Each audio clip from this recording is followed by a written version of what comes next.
Okay, started the recording. Okay, so welcome everyone to 12th lecture. Um, just like yesterday, you can unmute your microphone. So without any further ado, let us start. So yesterday we did the Faddeev-Popov quantization of the free Maxwell field. We introduced the ghost, and we eventually saw that as far as Maxwell theory is concerned, if we use Lorentz gauge condition, then the ghosts essentially play no roles. They completely decouple from the path integral, and you end up with just the gauge fixed part of the Maxwell's theory, which was then perfectly fine in the sense that you could invert the kinetic term and get the propagator. And of course, for a free theory, that's all you can do in the quantum theory. But this might sort of make it seem to you that ghosts are not super important or they don't play much role. That's not true. You will of course see when you study Young-Mills that ghosts cannot be decoupled in important. And I just want to briefly talk about that before we go ahead and talk about QED, which is the main focus for today's lecture. And this has to do with a particular kind of symmetry, which is known as BRST symmetry. BRST is just the abbreviation of four physicists, Bechi, Rueth, Stora, and Tutin. And essentially the idea is this, that let's just work with our Feynman gauge. Remember, the total action is essentially, so the Maxwell action and the gauge fixing part in Feynman gauge, so xi equals to 1. You can simplify to just this term. And then let me write the ghost term as well. So we had del mu c bar, del mu c. Okay. Now,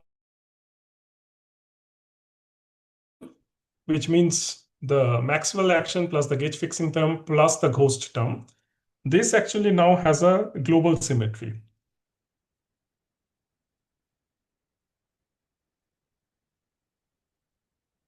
And this global symmetry is what is called the BRST symmetry.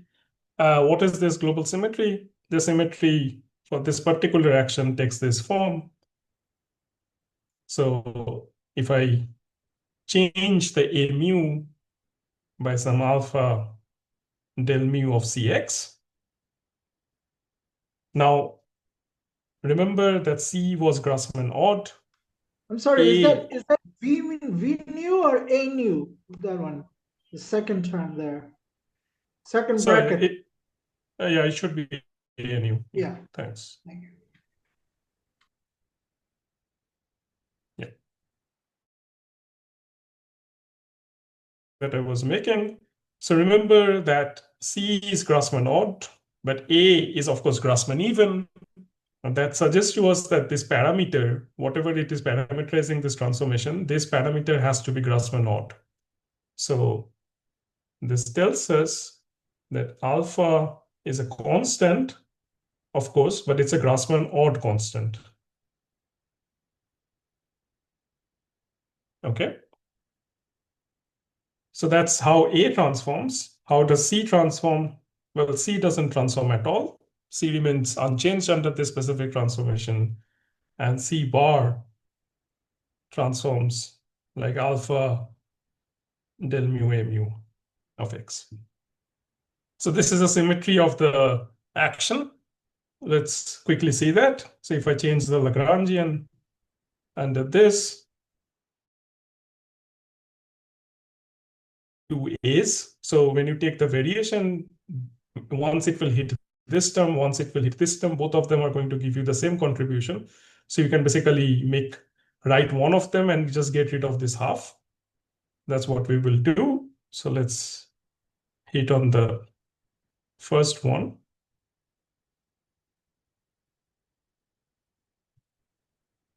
And on the second one, there is no point writing down the variation when it hits C because C doesn't change. So we just need to focus when the variation hits C bar. So this is del mu delta B C bar del mu C. And then let's just use the things that we have. So this gives me del nu C, del mu A nu, and this gives me alpha del nu A nu. You can easily see if you combine all of this together, this is just a total derivative, and specifically total derivative of this. So the Lagrangian changes by a total derivative. So the action is going to be unchanged by the usual reasons. Okay. So this is indeed a symmetry, the transformations that we wrote there. And this symmetry has some very nice special properties. One special property that it has is that it's essentially nilpotent. So I'll leave it as an exercise. So please prove. Is that S total, sir, or is that L total? SBS total?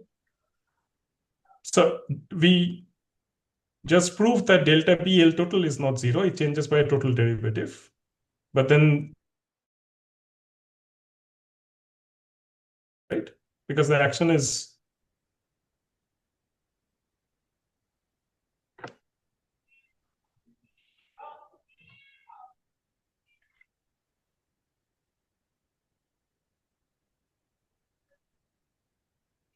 so if this thing is a total derivative, integral of a total derivative over this thing is a zero by the usual boundary conditions. Okay, thank you. So please prove that if you take two transformations, one with parameter alpha 1 and one with parameter alpha 2, then their commutator is always 0. So evaluate the commutator and use this set of rules upstairs, and you should be able to see that this is completely 0. A way to make this property more manifest is to write the variation like this, that variation with parameter alpha, we can write it like this, that we write the alpha part separately, and then whatever is the rest of the thing we capture in an operator which is called S hat. Sometimes in some book, this operator is given the name Slavnov operator, but the name is not important. Now, essentially, because you know how delta B acts, you can figure out how S acts. So for example, we know that delta B of A mu, this is supposed to be alpha del mu C of X. This means that alpha S hat acting on A mu is alpha del mu C of X. And which means that S hat acting on A mu is just del mu C of X. Okay. So S hat acting on A mu is just del mu C of S hat acting on Cx is going to be just 0, and S hat acting on C bar of X is going to be del dot A X. And now, if you make S act twice, so S squared acting on A mu, this would be del mu of S hat acting on C, which is 0. S hat squared acting on C is, of course, going to remain 0. And then S hat square acting on C bar, this is going to give me del dot S hat acting on A, which is del square C. This is not 0 in general, but this is going to be 0 on shell using the ghost equations of motion.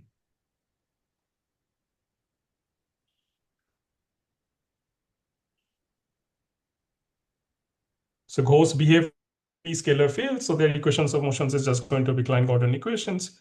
So this means that this operator S is nilpotent on shell. Okay, any operator which squares to 0 is basically called a nilpotent operator. Since this is a global symmetry, you can find its Noether charge and Noether current. So I will once again leave it as an exercise. Find the Noether current. And maybe I'll just give you the expression. You should find something which looks like this.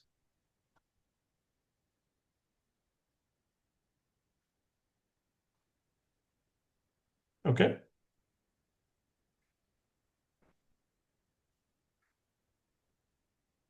Now you can actually make this symmetry transformation such that it's nilpotent even off shell. And the way to do that is essentially just slightly rewrite the action that we already have. So let me write a, so. Can you just scroll up a little bit if it's possible? Just a second. Go on. Yeah, thank you. Okay. So, okay, there's some question. Aren't we supposed to lower the indices before getting the equation of motion from the Euler-Lagrange, like even for the C-bar field? I don't understand what exactly you mean by lowering the indices before getting the equation of motion. The equation of motion, I mean, the procedure for getting that, it is completely impervious to whether you're varying which indices up or down. The procedure doesn't care about that. Of course, the resulting thing, if you vary with something with lower indices, the equations of motion is going to have upper indices and vice versa. But you can do both. I mean, there is no hard and fast rule that you have to do one or the other. Does that answer the question, Ahmed?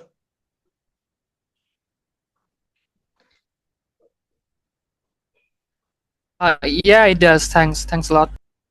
Yep. Okay, good. Okay, so we can make this symmetry be nilpotent even off shell. And there is a good reason for doing that. We'll come to that in 5 minutes. Let's see first how to do that off shell. It's just that you sort of modify the action a little bit, which doesn't change anything. It's exactly mathematically equivalent to the action that you had before. And the way like this. So let me just first write down the Lagrangian. So the new Lagrangian is, so you have the things that you have before. But the gauge fixing term, instead of just simply writing minus half del mu mu whole square, we are going to write it instead like this, that there is a new field B, which multiplies this del mu mu. And then, in fact, let me just do it for general Xi. You don't have to do it for Feynman gauge if you want. You can do it for a general Xi. And we do it like this. So we have introduced a new field B of X. It's something which has no index. You can think of it as a scalar. But notice something curious about this, that B of X enters the action completely algebraically. So it's completely non-dynamical. There are no this B on any terms in this action. So fields like this are called auxiliary. So B is called an auxiliary field. And typically we introduce them just to make some things look nicer and everything. So how is this equivalent to the original thing? Because if I just simply vary B and I look into the equation of motion that I get by varying B, right? So it's any variation of B is only going to hit this two term. There is no other term which depends on B. So this is just going to simply give me minus del mu mu plus Xi times B of X is equals to 0, which I can solve. So I can completely solve B of X in terms of this. So I can write it as 1 by Xi del mu mu. And you see, this is a completely algebraic equation and it's a completely algebraic solution. So this solution is not going to evolve at all. This solution is fixed once and for all.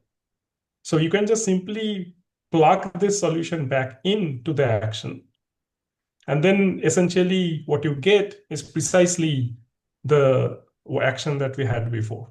So if you substitute in, so in L nu, you can just substitute this solution that B of X is 1 over Xi del dot A. The first two terms remain as it is.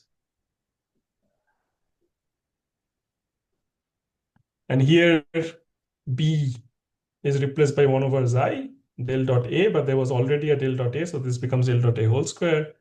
This terms becomes I by 2 xi del dot A whole square. And the last two terms combine to give you precisely what we had L total before. Point is that L new and L total are exactly the same thing. This field that is introduced, B of x, has a name. It's called Nakanishi-Lautrup field.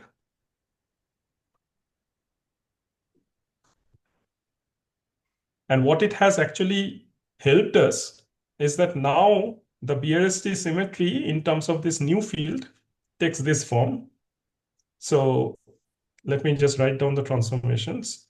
So delta B looks pretty much as it is. C still does not change. C bar, now I will write it being proportional to B, and I'll have to give you how B itself transform, which is nothing. Okay, so I'll leave it as an exercise for you to check that this L new is completely invariant. And if you do the same thing as before, so delta B of alpha, you write it as alpha S hat, you will now find that S hat square is 0 exactly. You don't have to use any equation of motion. So this is exactly 0 of shell.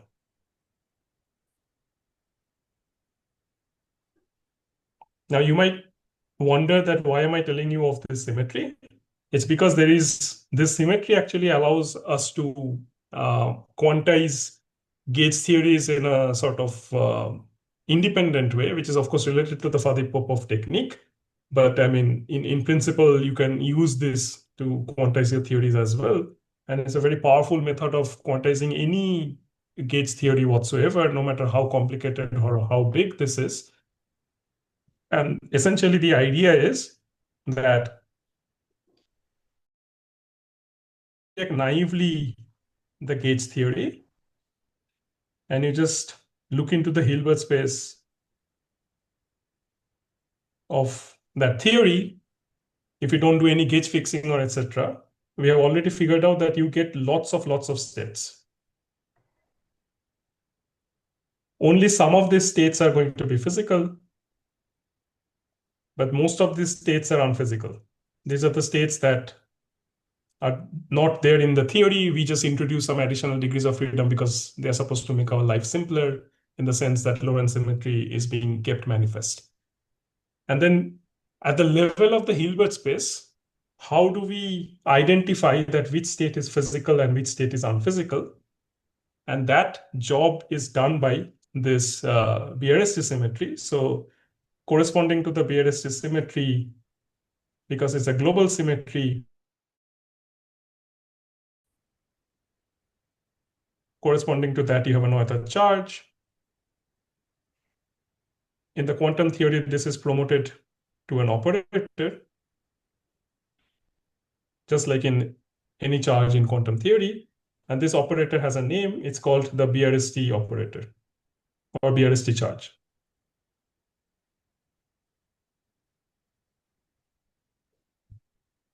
And this operator, as we just discussed, is nilpotent. And it turns out that what is physical and what is unphysical is decided by this operator in the following way, that a physical state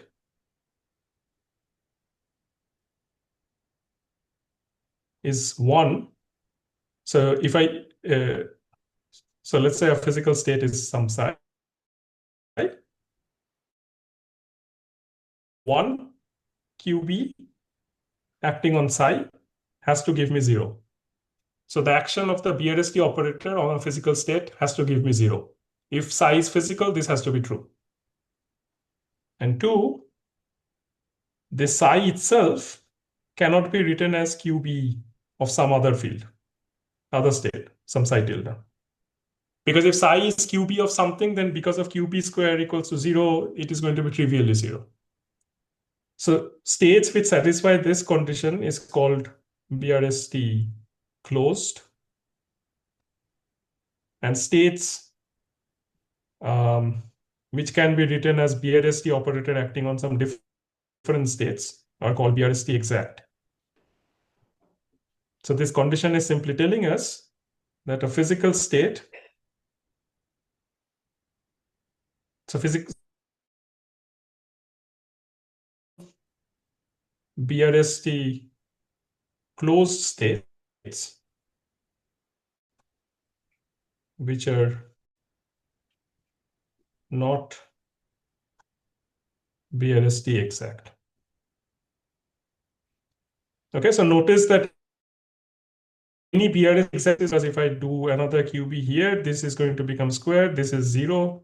So QB acting on psi hat is going to be 0. So all BRST exact states are BRST closed. But the converse is not true. Not all BRST closed states are going to be BRST exact. So precisely those BRST closed states, which are not BRST exact, are actually the physical states in your theory. And this is a very powerful way of distinguishing at the level of Hilbert space that which states belong to my physical spectrum and which states do not. Okay, this is the general discussion of which I'm offering no proof. This is just to sort of tell you that there is an important role that ghosts play. So once you have fixed the gauge symmetry, the information about the gauge invariance is now gone, but that has somehow been replaced by this new global symmetry involving these extra ghost fields and etc. That somehow remembers that this original theory is a gauge theory. Okay. And that actually gives us a very powerful handle and a powerful way of handling any complicated gauge theory. And even at the level of the Hilbert space, we can just simply look into if somebody gives me a state and I want to decide whether that's a physical state or not, I'll just have to check these two conditions. That's it. Okay. So this is all I wanted to say about BRST symmetry and physical states. If there is any question pertaining to just this part, this is the best time to start talking about QED. Is there an expression Professor. for the BRST charge? Sorry. That I gave you as an exercise. So if you have the Noether current, the zeroth component integrated over the spatial thing, that's the BRST charge, right? Okay, so the expression that I get for the Noether current, that should be the BRST charge. Okay, got it. I mean, the usual thing. If you have the Yeah, current, you take the zeroth component and integrate it. Got it. So applying that to any state, we find out whether it's physical or not. Right? Yeah, I mean, following these rules that I just outlined. Thank you. Yeah, there was someone else asking a question. Please go ahead. Actually, I can't understand the physical meaning of BRST exact.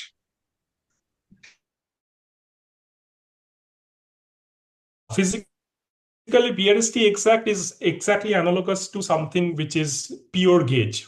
So think of this as some sort of gauge transformation. Okay, so suppose I give you a state which is so let's say that you use only this condition. Okay, you don't use the second condition, that you want something to be physical if QB of psi is equals to 0, right? And you have found such a state, that you have found some physical state which satisfies QB of psi physical equals to 0. Now I can just come ahead and say that, okay, fine, you have found a new physical state. I'm giving you another physical state based on that, which is exactly the one that you found. And then to that, I will add QB of some different state, psi 0. And that will also solve this thing, right? Because QB just QB of psi phase, because this thing will not contribute, because that is just QB squared acting on psi 0. So this is 0. And this is 0 because you have solved. You just say that psi phase is the solution to this equation. So this is also another solution. And now the whole question is that whether this physical state and this physical state, are they the same physical state or they are different physical states? Right? And then it turns out, no, that's the thing, that it turns out that if you just do it naively, you would think that they are different, but they are actually not. They turn out to be the same physical state. So adding something which is BRST exact to a physical state do not change the physical attribute of it. If this state corresponded to a photon moving with some momentum p, of photon moving in the same direction with same momentum, it will describe the exact same physical situation. So that's why we need the second condition. Okay, so the BRST exact is kind of analogous to the gauge transformation in the field language. So it's like not doing anything. Just like mu, whatever photon it describes, mu plus del mu lambda also describes the same photon. It's exactly the same thing, but recast in the language of a state in the Hilbert space. Okay, instead of the field, we are talking about the states in the Hilbert space.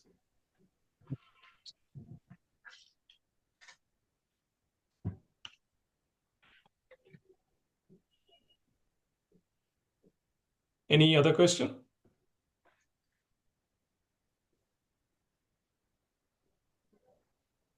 Okay, so if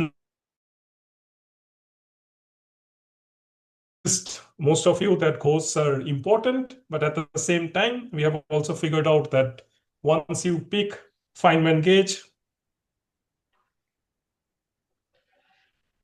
in Maxwell theory, you can pretty much forget about the ghosts. Ghosts completely decouple. So for the rest of my lectures, I'm going to not worry about the ghosts anymore, but you will see them again for the young ones. Okay, so let's move on. For just a brief while, let's take a pause from Maxwell theory, and instead, let's discuss something that you have already seen, but we will discuss it in such a way that it will lead us back to the Maxwell theory, and that is essentially, let's discuss Dirac fermions.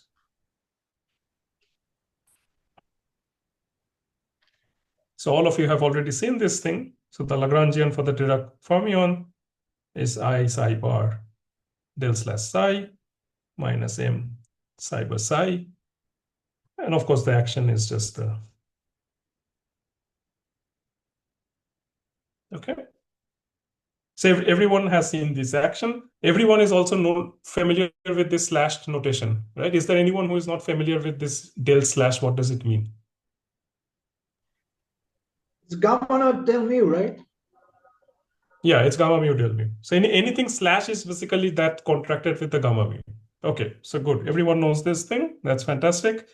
This action, you might have already seen this thing, that this action, of course, has many symmetries, but it has the following global symmetry.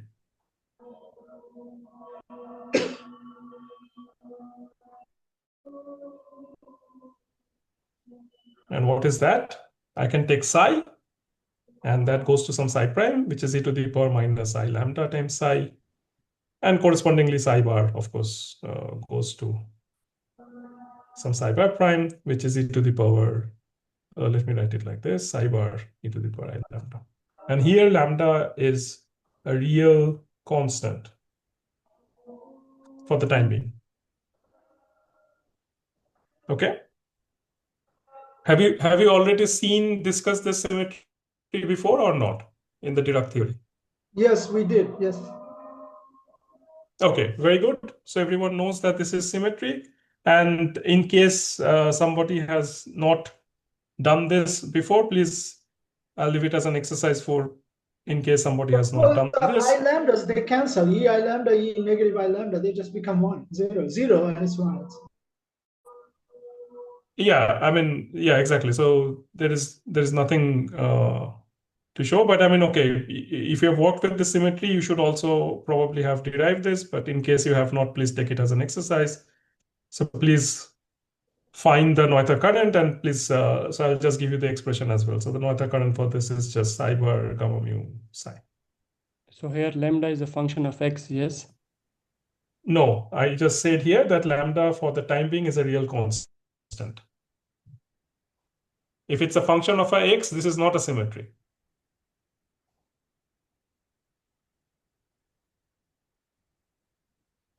Is that clear?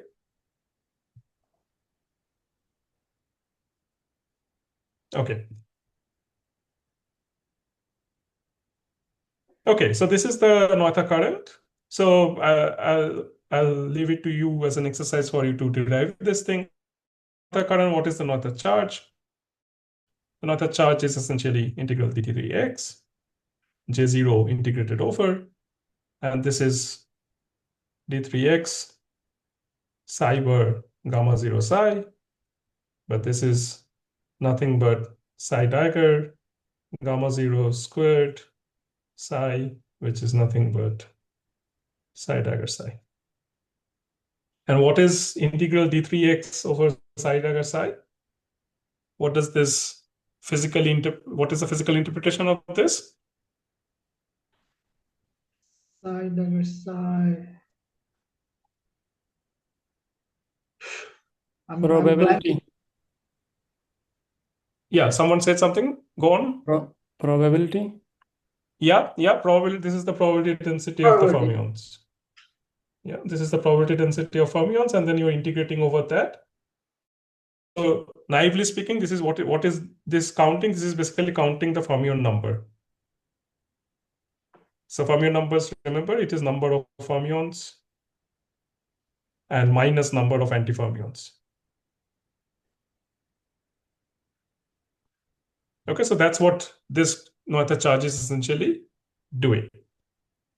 Now, why did I talk about this Dirac action and this this particular global symmetry? It turns out, remember in the very first lecture, I told you that why should we talk about gauge symmetry, right? And I gave you some reasons. And most of the reasons that we have repeated again and again is basically keeping Lorentz symmetry manifest. But I did give you another reason, is that it is really going to help us pinpoint that how the photon should interact with charged particles. And this is the point that where we are in. This is the another reason that why gauge theory is studied and why gauge invariance is so valued. And that is as follows.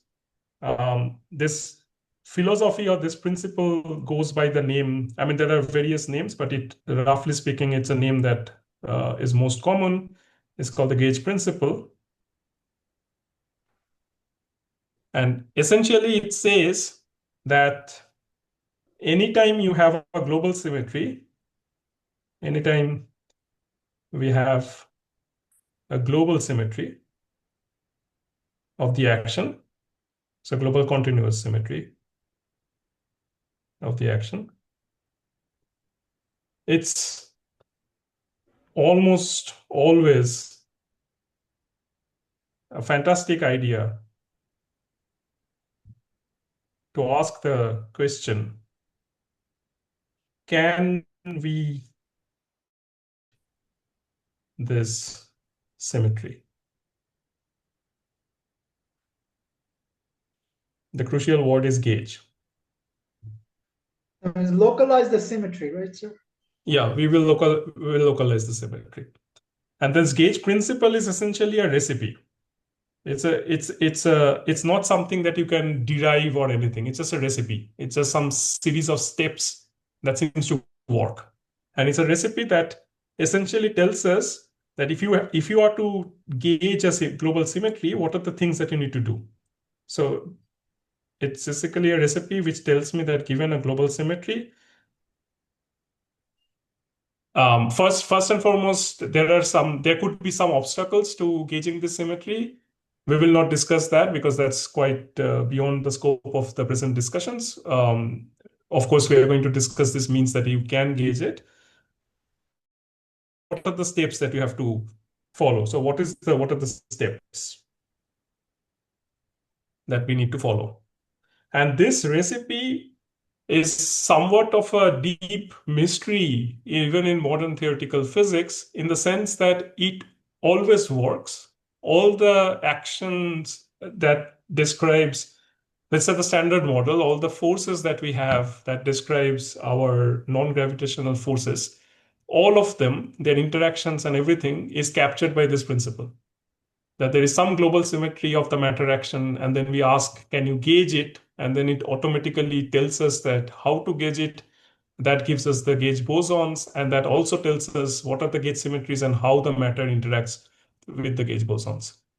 So it works for sure. Everybody knows this thing. But why exactly does this work, and why does nature work in this weird way? Be fully understood. So there is no derivation of this recipe.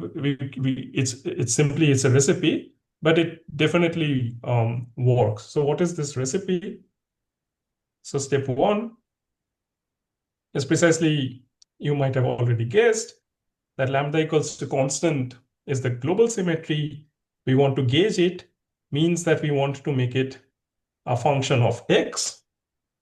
And for convenience, I'm just going to put a constant e in front of it, simply because it will just make some expression. You don't have to do this. There are some books which do not put the e here. It will put it somewhere else. I prefer to put it here. Okay. And then lambda x is now just so e is a constant. E is a real constant. Lambda x is a nice smooth function, real function. Okay, so that's what we.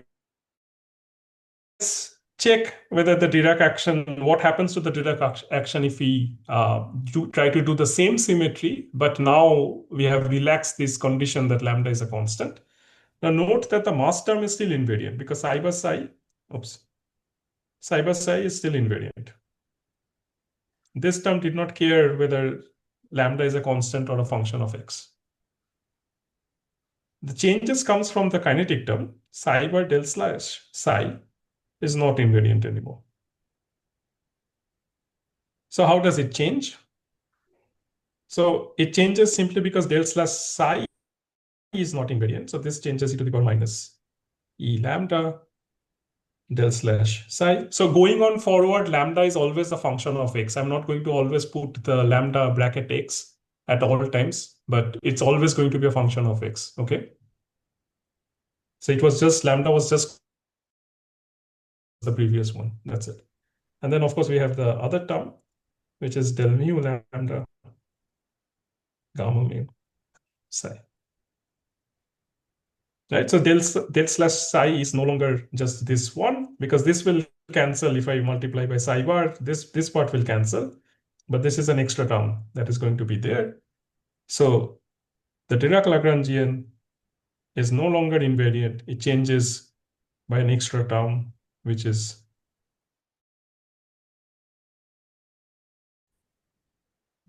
okay. So this is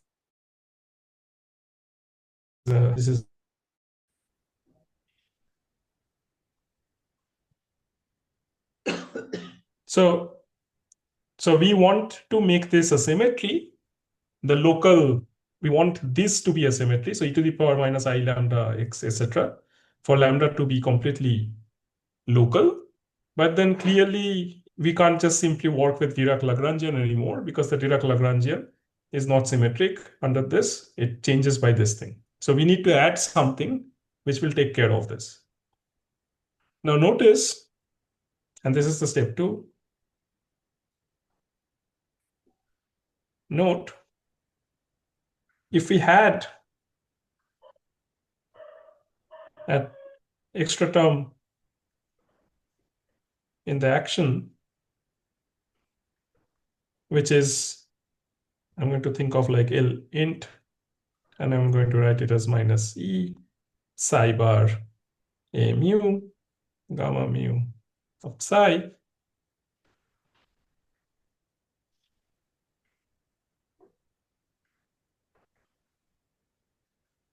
Okay, this term, let's say that we don't do anything to mu as of yet. Don't worry about mu. If you just transform the psi and psi bar, this is invariant, right? Because the only time the invariance is not going to work out if there is a derivative that is hitting the psi, because the derivative will be sensitive towards whether this is constant or not. If there is no derivative, this changes by e to the power plus, this changes by e to the power minus, and they just will cancel out. Okay. So just this term itself is fine. So if I had started off with not LD, but LD plus L interaction, and then did this gauge transformation, then I will end up with LD minus, so I will just combine the L interaction and this extra term into one single term, which is the mu of x minus del mu lambda x gamma mu of psi. And now it should be completely obvious to all of you that if we think of this mu of x as the photon field, the gauge field for the Maxwell theory, then we are allowed to do a gauge transformation for this.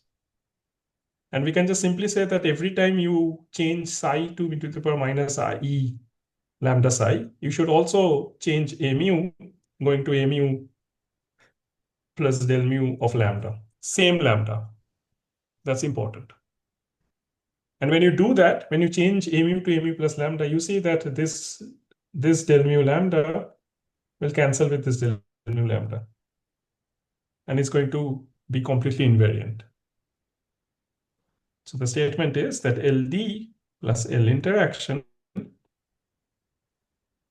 under the combined and simultaneous transformation where psi goes to e to the power minus e lambda psi and a mu goes to mu plus del mu lambda, and it's the same lambda, LD plus L interaction remains the same. So this is invariant.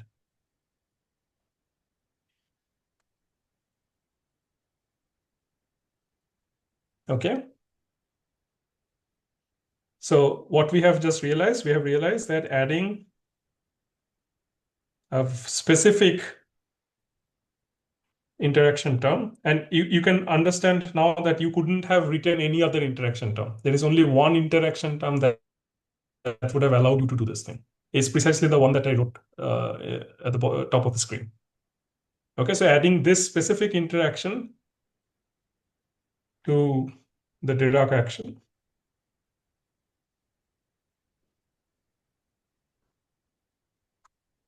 has allowed us to make the global symmetry a local symmetry.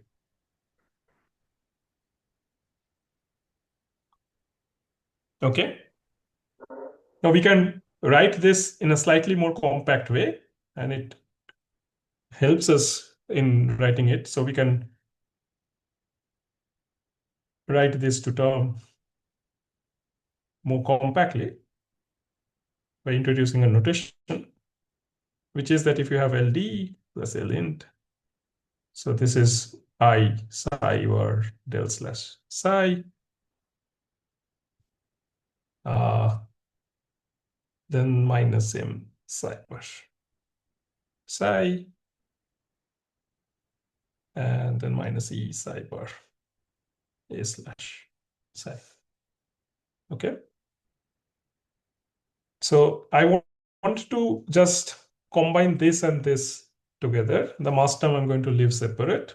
So I psi bar del slash plus IE a slash psi, and then minus m psi bar psi.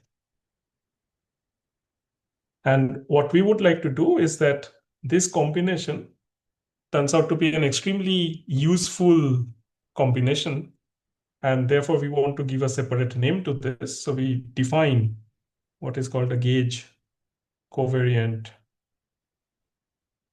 derivative, and the notation is d mu, and this is defined as del mu plus IE a mu. Okay, so then in terms of this, you see that LD plus L int is just I psi bar d slash psi minus m psi bar psi. Okay, so this is what we have so far. So we already have managed to make our global symmetry local. Should we stop at this point, or is there something else that we need to do? Is that gamma mu, mu? IE gamma mu mu. Where? In the covariant derivative, No, I'm just defining d mu here. So d slash is of course gamma mu d mu. So everything will have a gamma mu, right? yeah. So yeah, got it. Yeah. So this a slash means a mu gamma mu. Sorry, I missed that. Sorry. Yeah, no worries. Okay, but going back to my original question is, so we have already managed to make the global symmetry local. We have an action, which is not the original Dirac action. We needed to add this interaction. So should I stop at this point? Or is there something that is missing?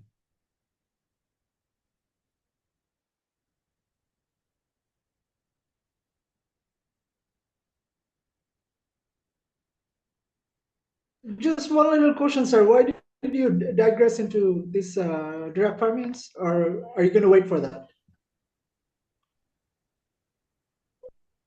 Well, the digression is over, right? We digress Yeah. simply because, I mean, that's the Dirac fermions are the ones which are charged in our nature under the electromagnetic field. So electron is a Dirac fermion, right? Yeah. So this is not a digression. The digression was just when I talked about Dirac fermions with the global symmetry. The moment I have started gauging it, it's not a digression. It's just a natural next topic that we want to cover. Interaction terms, yeah.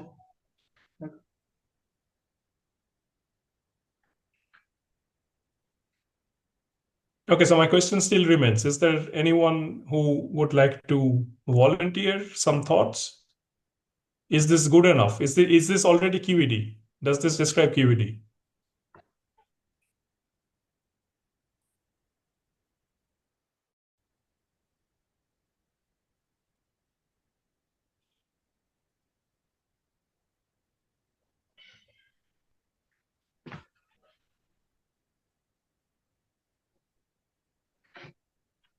Okay, I'm not getting any responses.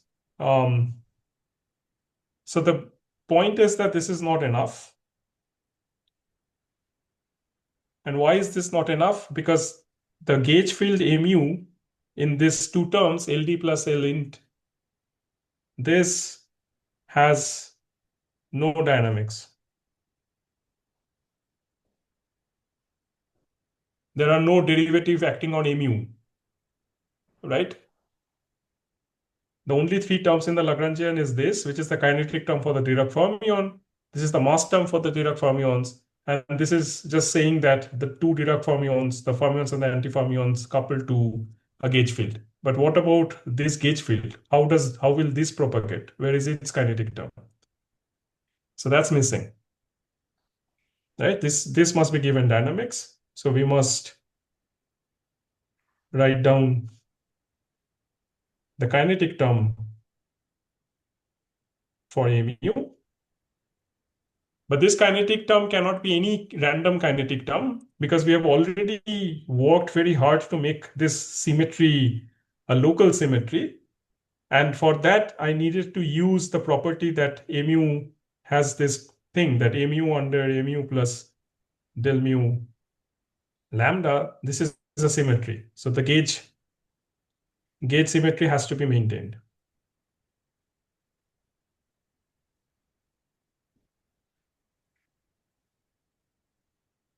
So to maintain a gauge symmetry and to write down a kinetic term, we have already solved this problem. This is what we have been discussing for the very first lecture, that there is only one such term, and which is precisely the Maxwell action.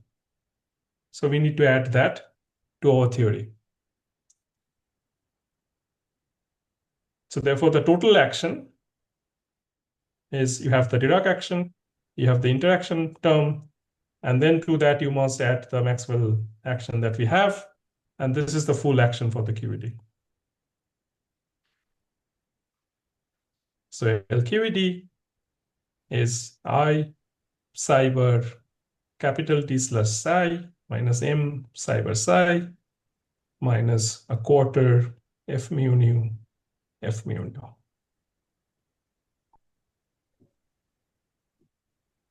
So I can understand properly why Maxwell term is required here.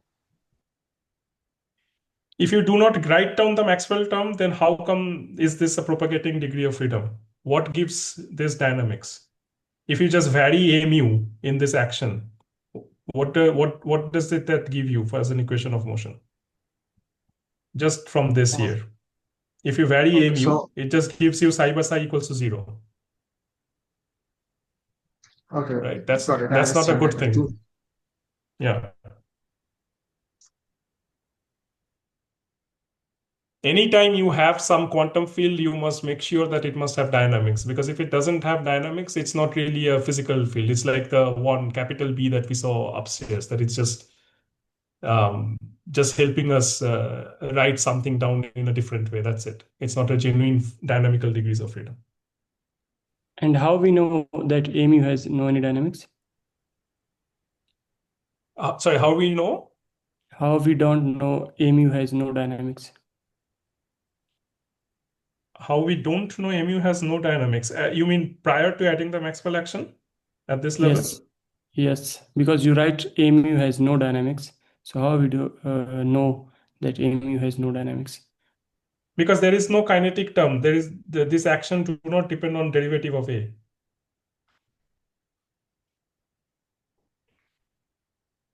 Okay, sure, yeah, got it. Thank you.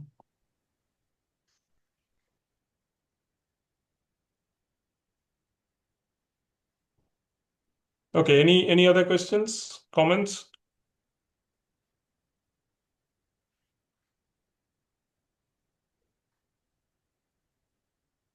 Okay, so if not, so this is my QED action.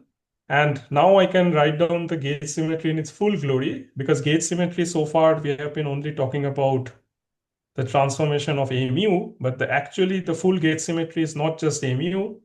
You must transform the psi and simultaneously transform the a mu. And with respect to some real scalar function of lambda x, which is called the gauge parameter. So this is my gauge symmetry for the QED action. You cannot just do one of them.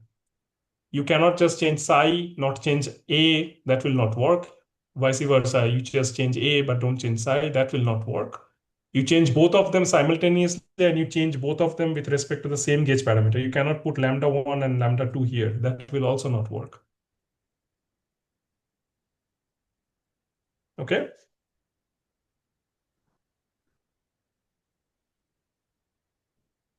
Okay, so if we have this thing, now the time has come to finally tell you that what is the set of all these gauge transformations. And some of you have already sort of started alluding to this thing. So gauge transformations form a group. So I'm assuming that all of you have seen at least the basics of group theory. So you can think of in two ways. One is that you can think of the group element. So we will think of the group element as this. So e to the power minus IE lambda x. This is my group element, g of x. Okay. So what's the identity transformation? The identity element of the group. The identity element of the group corresponds to just the lambda equals to 0. So g of x equals to 1. That's the identity element. What's the inverse? So what's the group multiplication? The group multiplication is just the ordinary multiplication of functions. So if I have g1 of x, g2 of x, that's essentially e to the power minus I lambda 1 of x times e to the power minus I lambda 2 of x, which is same as e to the power minus I lambda 1 plus lambda 2 of x. Okay. So what's the inverse element? The inverse transformation. So if lambda is one transformation, its inverse transformation corresponds to the gauge parameter minus lambda. Right? Everybody agrees? Because e to the power I lambda times e to the power minus I lambda is 1, which is the identity. If you transform by lambda 1, then if you transform by lambda 2. That's same as transforming by lambda 1 plus lambda 2. And since this is same as lambda 2 plus lambda 1, therefore this group multiplication is commutative, and therefore this group multiplication is abelian, and the group is abelian.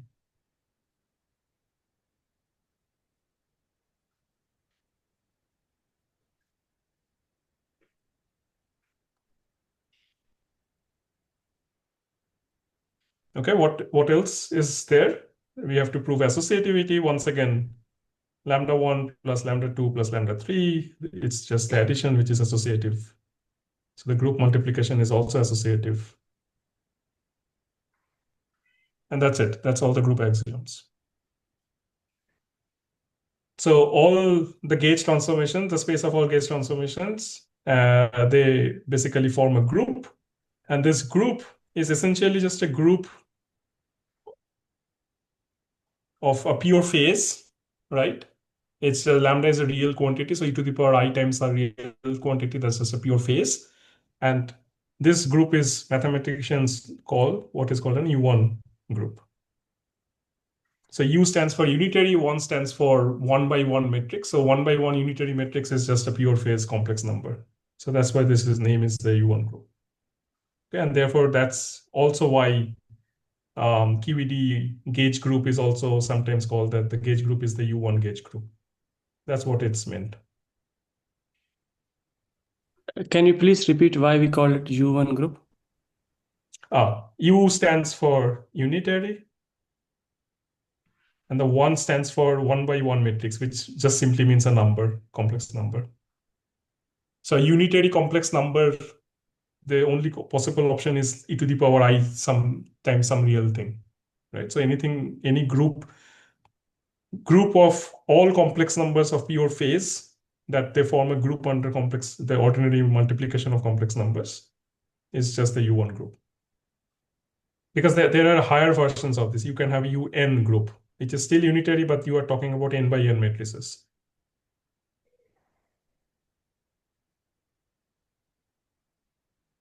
Is it clear? Yeah, thank you. Yeah, no worries. And in that matrix, all the elements will be complex? In general, yes, right? It's a complex matrix, so you're allowed to take complex entries.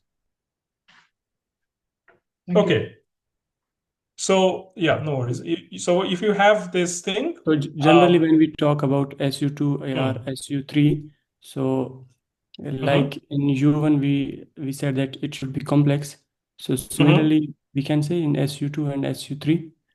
Yeah, I mean, because you are essentially sort of saying this names, this S means the determinant has to be 1, the U means that it has to be unitary, and 2 or 3, these numbers just tells me the rank of the matrix, right? And then you're basically talking about complex matrices in general. And of course, those numbers will have some constants put onto them by these conditions, that the determinant has to be 1, the matrix has to be unitary. So it's not going to be completely arbitrary. So you cannot just choose arbitrary all the entries randomly. They have to satisfy some sort of constraint. But otherwise, in general, yes, it is a complex matrices. Thank you. Yeah, no worries. Okay, so we can also write. So once you have this group-like notation, it actually helps to sort of write the gauge transformation like this, using this notation of G. So psi goes to psi prime, and this psi prime is nothing but this group element acting on psi, right? Remember, G of X is what stands for this I lambda X. And similarly, psi bar goes to psi bar prime, which is psi bar G inverse. Now for U1 group, it really does not matter whether I write the G inverse on its right or on its left, because this will just commute and go through here. And it's a good practice to write it here, just to prepare you for the non-abelian versions that you will see next week or next to next week. And then what about the AMU? The AMU changes to AMU prime, and I will leave it as an exercise for you to check that, remember, it was supposed to be mu plus del mu lambda, that you can write this in terms of the group elements as G A mu G inverse plus or minus I by E G del mu of G inverse. Okay. Now, what about some other quantity? Let's say field strength. So F mu nu goes to F mu nu prime. So under the gauge transformation, what happens to the field strength? Does it change? If it changes, how does it change? With covariant It's in derivative? Sorry, what derivative? Covariant derivative?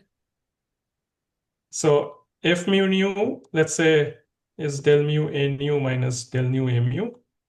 And you are wondering that whether it's this definition or whether I'm using this definition. Right? That's the question. Was that the question? Yeah, I said for the gauge, in F mu nu we use covariant derivatives. So you say that we should use this, not this. Yes.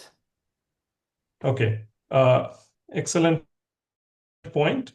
So let me give you an exercise, and I'll ask you to show that these two are just the same.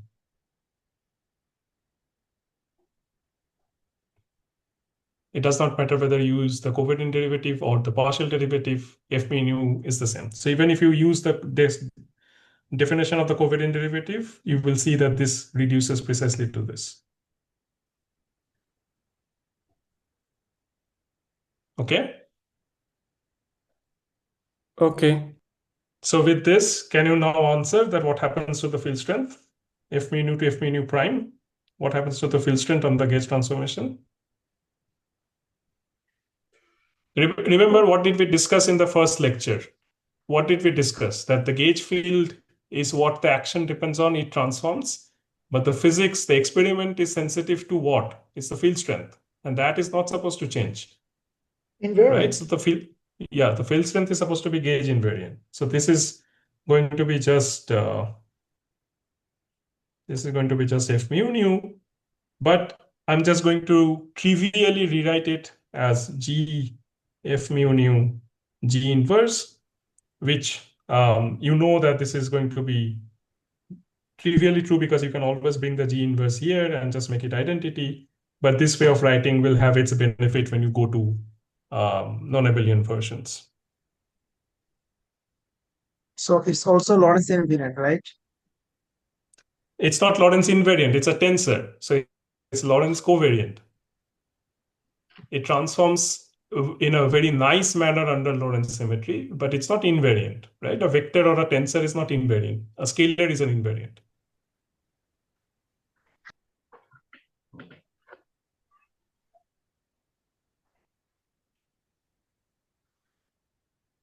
Okay. So yeah, go on. Is the transformation Lorentz invariant? You tell me. So the gauge parameter, this is It's the Yeah, yeah. it's covariant. So this is parameterized by a scalar, right? Yeah. No Okay. indices. Exactly. So there is nothing to transform. Yeah. Got it. Thanks.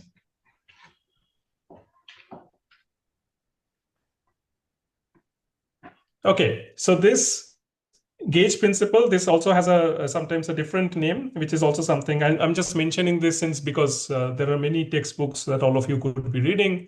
So it will help you to know these terms. This is also sometimes called minimal coupling. It's the same name, same thing that we just discussed. And just to recap, what is the good way of summarizing this recipe that we just discussed? It's essentially replace all partial derivatives with covariant derivatives, right? Then, I mean, also take the constant lambda to lambda of x, replace all the partial derivative by covariant derivative, and then you also turn on the Maxwell term because you have to give dynamics to the gauge field. Give dynamics to the gauge field. The gauge field captures the photon. The photon must have some dynamics as well. So we need to turn on the Maxwell theory. And that's it. Once you do these things, you essentially land up with something which has local gauge symmetry and a unique way of interaction between matter, a given matter action, and photons. Okay? So let me give you one more exercise. Let's say, how does d mu of psi transform? So please show that this transforms like this. Okay, or in our group notation, this is just gx of d mu psi. So please prove this. And let's also say, prove this also, that d slash squared, which is d contracted with gamma mu twice, this operator is same as d squared plus e by 2 f mu nu sigma mu nu. Does everyone know what sigma mu nu is? Polymetrics? Not polymet. Okay, let me Linear just give combination you. of polymetrics. Yeah, so sigma mu nu, I mean by this thing, you probably have seen it, but maybe the lecturer used some different notation. This is what I mean by sigma mu nu. The commutator between the gamma matrices up to proportionality of this I by 2. Yeah. We have seen it. Yes. Thank you. Okay. Now, I would like to bring your attention to one very crucial fact, which we should highlight. So, L interaction. Right? This is the interaction term that we found because of the gauge symmetry.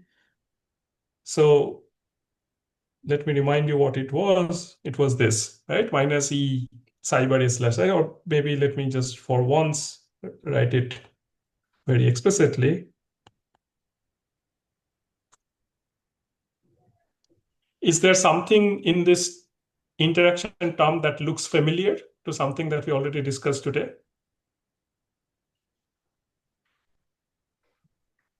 Current, Probability density? do you have current? Yeah, essentially. This was the current that I asked you to find, Noether symmetry, when for the global part, right? When this was a constant. There was a Noether current, this was this, J mu. So this interaction term has the form minus E A mu J mu. Remember, we discussed that we should always turn on an interaction which is A mu coupling to something which is a conserved current. So it is precisely this. Okay. And now, if you want, I can sort of write it as minus A mu J subscript E mu. So this JE current, this is just E times J mu. Now, J mu was counting how many fermions there are, numbers of fermions minus antifermions. I have just multiplied it by the charge. So what does this count now? What is this current counting, or what is the charge corresponding to this current will count?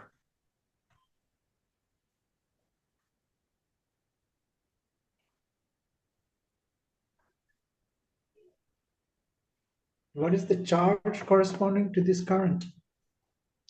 The charge corresponding to this, so the charge corresponding to this current is, so this also means that the charge corresponding to this current is related to the charge corresponding to that current, right?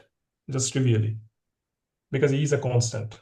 This had an interpretation that it counted the number of fermions minus the number of antifermions. So it's basically, it counts the fermion number. I have just multiplied that by the charge, the unit of charge that it carries. So this will have the interpretation of what? Number of Density. electrons? Sorry, it's not number of electrons. This one counts the number of electrons. I want to know what this one counts. There was another answer, please. Density. No, not density. The density is the one that you would integrate over. This thing was the density. The charge itself, this is just counting the electric charge.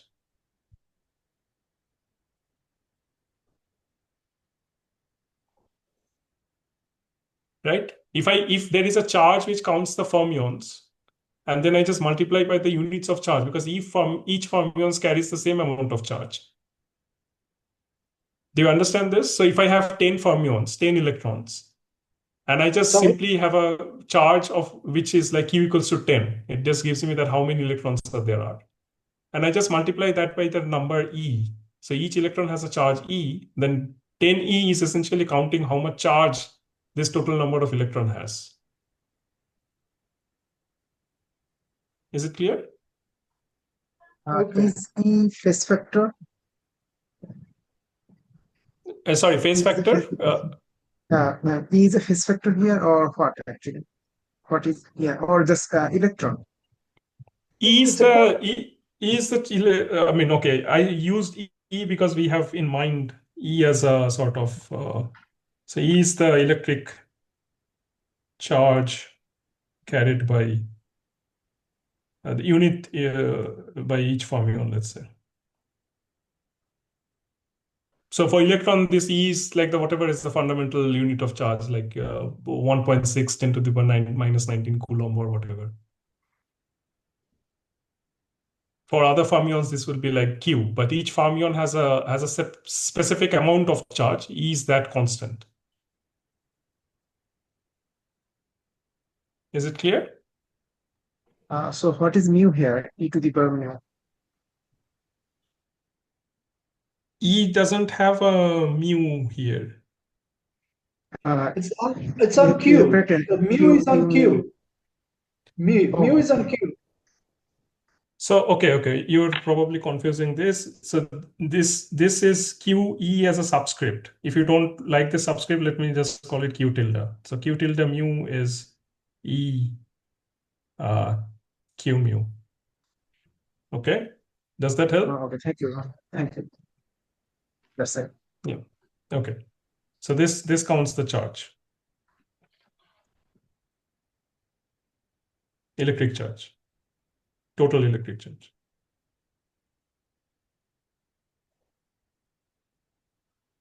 Can you please tell me the physics behind the above equation, L inch, the left side? So, the physics behind what? Sorry? Of this equation, L inch is equal to the direct current multiplied by A mu.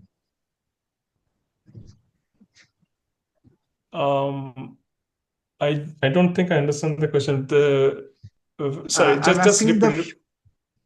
I'm just asking the physics behind the equation L inch is equal to E psi bar A psi equal to right hand side equation.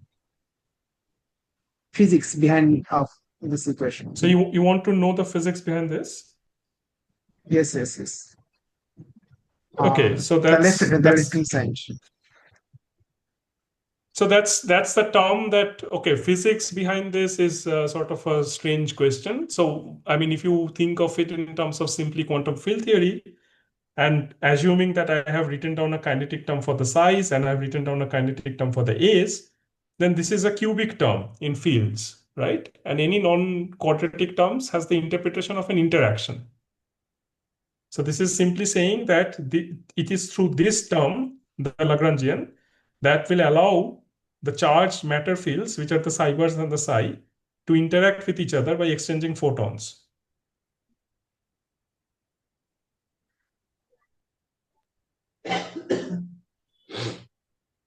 Is it clear? Yes, and that's why it gives the current, the right hand side, psi bar del mu psi.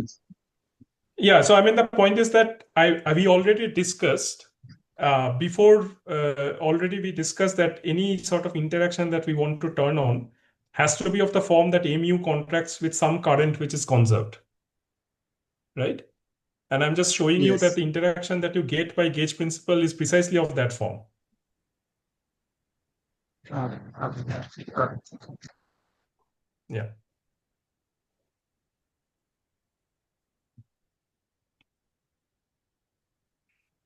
Okay. Okay. So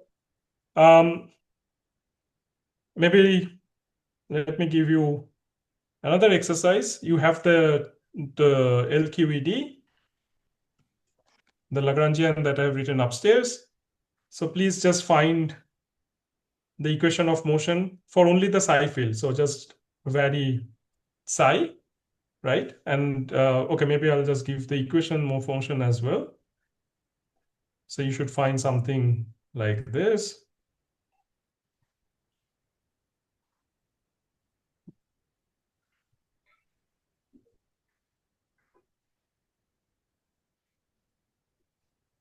Okay, so please find the equation of motion by varying psi, and you should find something like this. So, I mean, you will find some first order equation, but then I want you to show that equation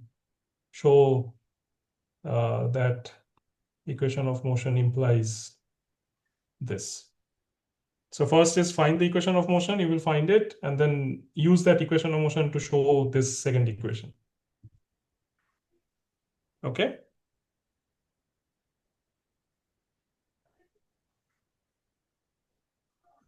So this equation is just a modification of the Klein-Gordon equation, right? If you just simply set A equals to 0, if there was no gauge field, so A is not there, this just goes to del square. If A is not there, F is also 0. So this whole term drops out. And this is just a massive Klein-Gordon equation, which we know that Dirac spinors also satisfy. Now, by turning on A, you are basically seeing a sort of corrections that has come in. One is that new terms depending on A, and there is a term which directly couples to F mu nu. And this term is very important because this gives a contribution to magnetic moment. So if you're talking about electron, this will be the contribution to the magnetic moment of electron. If you are talking about the muon, this will be contribution to the muon, and so on and so forth. So that's why I just wanted to point this thing out. So this Lagrangian contains all the parts, the Dirac, interaction, and Maxwell. Yeah, this is all the parts. This is the LQED that I wrote upstairs. This thing, this yellow highlighted one. But of course, if you're just varying psi, you only care about the first two, right? This will not have anything to do with the psi equation of motion. Yeah, got it. Thank you. Yeah. I mean, you can vary A and get the other equations of motions as well. You are free to try all of that, but I just wanted you to get to that particular equation because I wanted to point it out that particular term. That's it.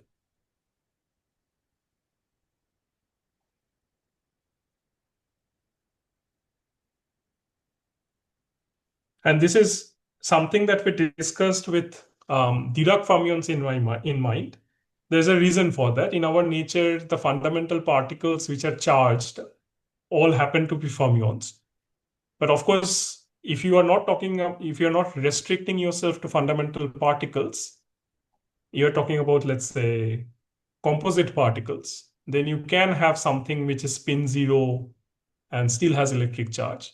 Or even just as a theoretical curiosity, you can consider yourself that can I have the possibility of turning on some sort of matter field which does not involve fermion, but I still want to give it electric charge. It might not be there in nature, but you can just be curious about it and ask yourself this question.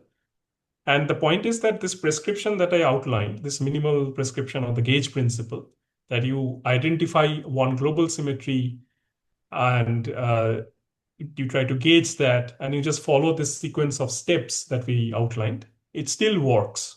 Okay, so if for one example of that, let me take an example of, let's say, a scalar field, a complex scalar field. So what to call it, LKG. And it's a complex scalar field, so the action is half del mu phi bar minus m square phi bar. This is the free action of a complex massive Klein-Gordon scalar, right? So once again, you can easily show that this has a global symmetry. So if I change phi to my e to the power minus iq lambda phi, and here lambda is now a constant temporarily, then this is a symmetry. Similarly, phi transforms like this, the complex conjugate transforms the opposite way. So please show that this is a symmetry. And corresponding to this symmetry, you can find, so maybe let me just phrase it in form of a big exercise. I'll just give you the intermediate steps to help you out.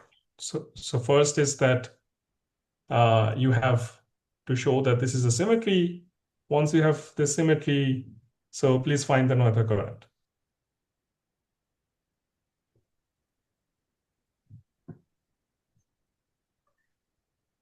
Okay.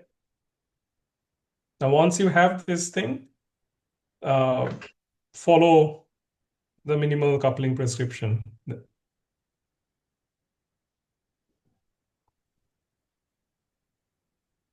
So what was the minimal coupling prescription? The minimal coupling prescription was that we replace del mu by d mu.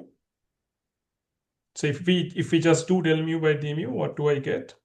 I get LKG goes to half d mu phi bar minus m square phi bar phi.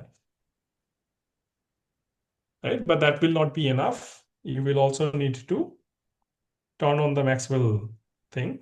So A mu needs dynamics. So LKG will go to half d mu phi bar minus m square phi bar phi minus a quarter f mu f mu. Okay. And please check that the interaction term that you get from here also has the form of A mu times some conserved current. And see if you can identify that conserved current. So this theory that you get out of gauging the complex scalar field, it has a name. It's called scalar QED. So QED stands for quantum electrodynamics, right? Scalar, the adjective is just reminding us that this is not the one that you get with the usual fermions, but it's the one that you get by starting from a theory of scalars.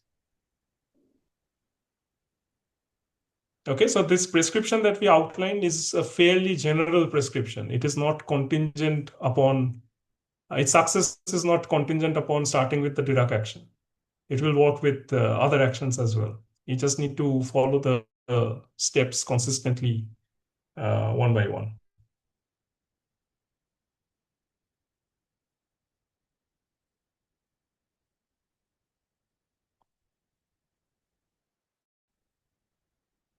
And as a bonus question, maybe find one scalar charged particle in nature. So it cannot be any of the elementary particles. We know that is not there. So try to find that if there is a composite particle which can be thought of as spin zero, but it has electric charge. So this Lagrangian could be a potential way of describing the dynamics of that composite particle. just in case if anyone is interested in this. Okay, any questions up to this point?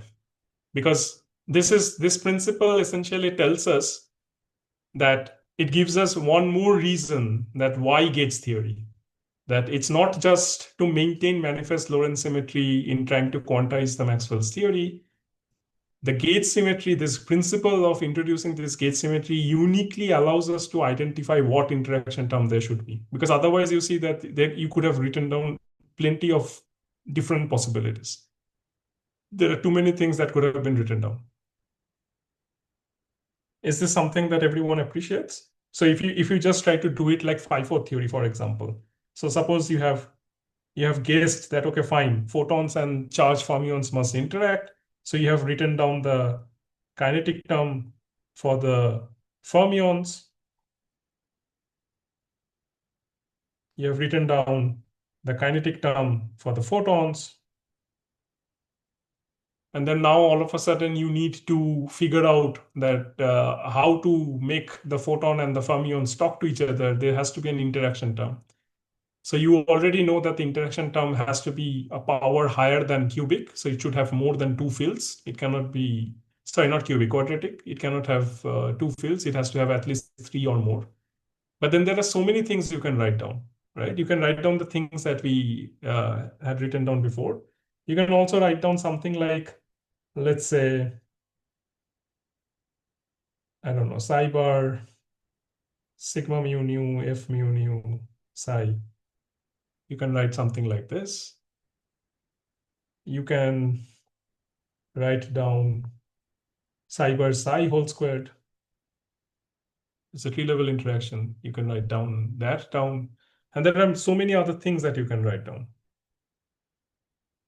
Okay. And then among all of these possibilities, which is just us blindly trying to combine these things together, gauge principle allows us to uniquely isolate a certain number of such quantities. In fact, for Maxwell theory, it's just a unique one, that this is it. And that turns out to be something that perfectly describes nature, right? So there is definitely something very deep and significant about this gauge principle. So it's not just for no reason that we are introducing these additional degrees of freedom. It's not just to keep Lorentz symmetry manifest, but it's also to help us in pinpoint that what is the interaction term between the gauge bosons and the matter field, which interacts with each other via exchanging the gauge bosons. Okay, is the advantage clear? If there is any question about the gauge principles or this minimal Is this coupling. also true for other gauge symmetries like U2? Yeah. This principle is also true for other symmetries. Of course, the techniques are going to get more involved, right? But I mean, the basic philosophy, the steps that we outlined, there's exactly going to be same steps for those as well. Okay, thank you. Yeah. Any other questions or comments at this point?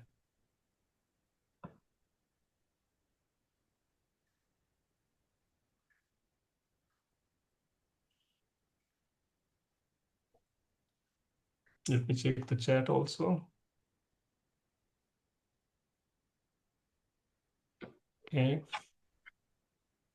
Okay. So if not, let us move on.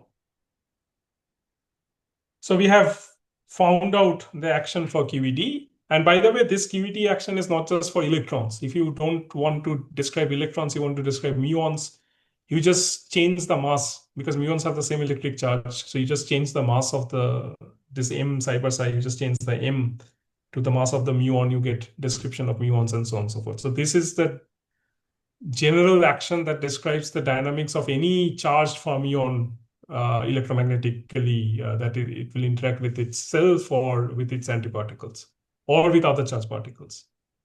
Okay.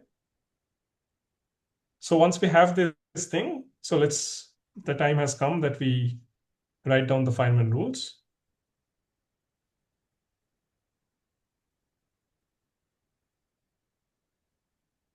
So I'm going to focus on electrons because I mean, why not? These are the most common fermions that we know.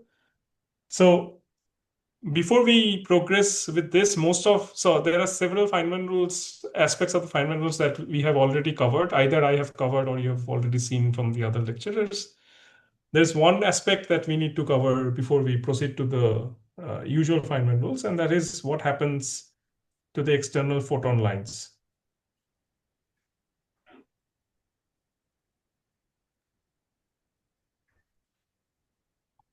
Right? So external photon lines are what? These are always on-shell photons. So they always satisfy the equation of motion.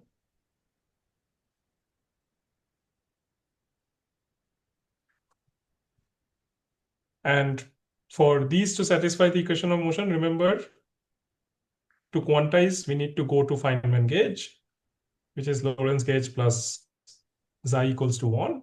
And in Feynman gauge, the equations of motions is just D'Alembertian of A mu equals to 0. So they behave essentially like each of the component behaves like a massless scalars. So there are as if there are 4 massless scalars. But this 4 number is misleading because we know that once you have done gauge fixing, it actually, so gauge invariance reduces to only 2 polarizations. And these polarizations, we have to give some name.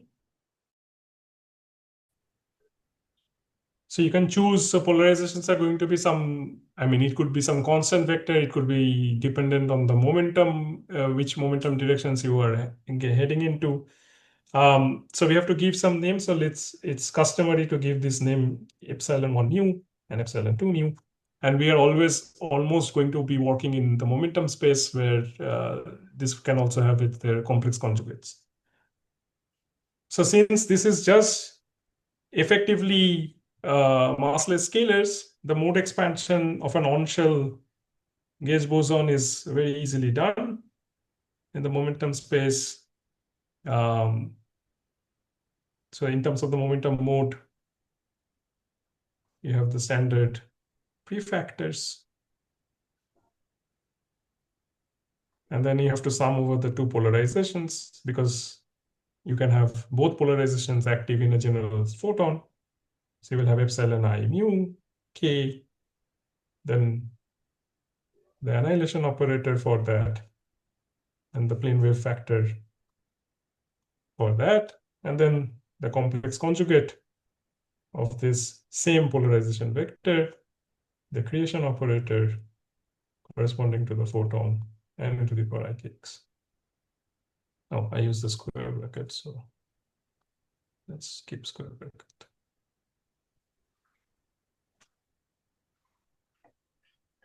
Okay, so the only thing that has changed from the scalar thing is that insertion of this. And this has to be there because there has to be something which remembers about the vector thing. And there has to be 2 independent polarizations. So this I labels the 2 polarizations, 1 and 2. Okay. But that simply implies that via LHC, the one particle wave function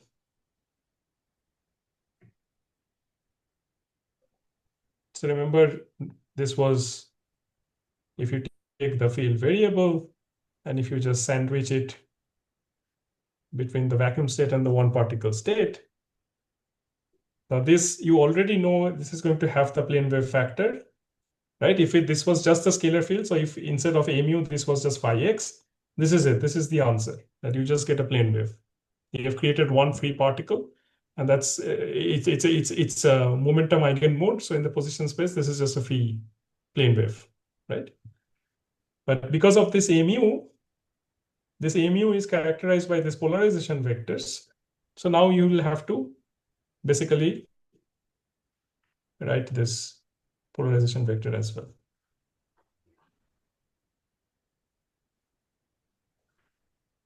So then essentially it means that the external photon lines. So for scalars, you don't have to do anything. You just add 1 because the plane wave is not coming with any additional factor. But here, external photon lines gets modified in the sense that compared to scalars.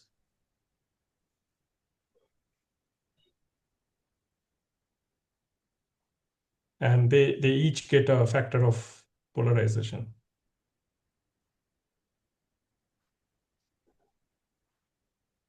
Of the polarization vector.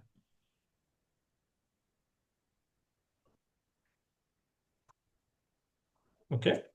And now we have to pick some convention that whether you want to call epsilon or epsilon bar, which of them you want to think of as incoming or outgoing. It's a matter of convention, and the standard convention is typically epsilon mu is taken to be incoming, and epsilon bar mu for both I equals to 1 and 2 is outgoing.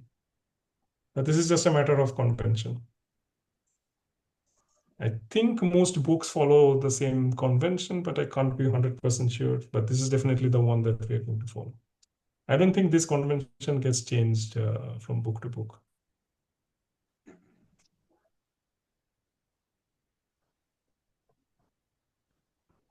Okay. Any questions at this point?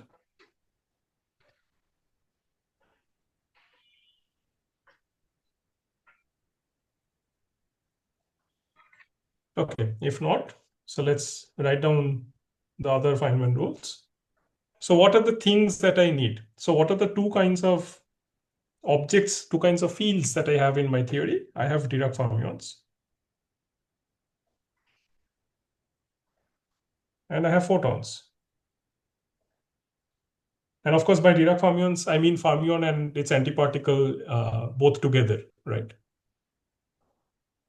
So for the Dirac fermions, just for the Dirac fermions, if I just simply write down their kinetic term, what are the two things that I can already figure out? What are the two things that you might have already seen the Feynman rules derived? If I just write down the kinetic term for the Dirac fermions, just the kinetic term with some mass, that's it. It's a free theory. So what are the things that you need to know?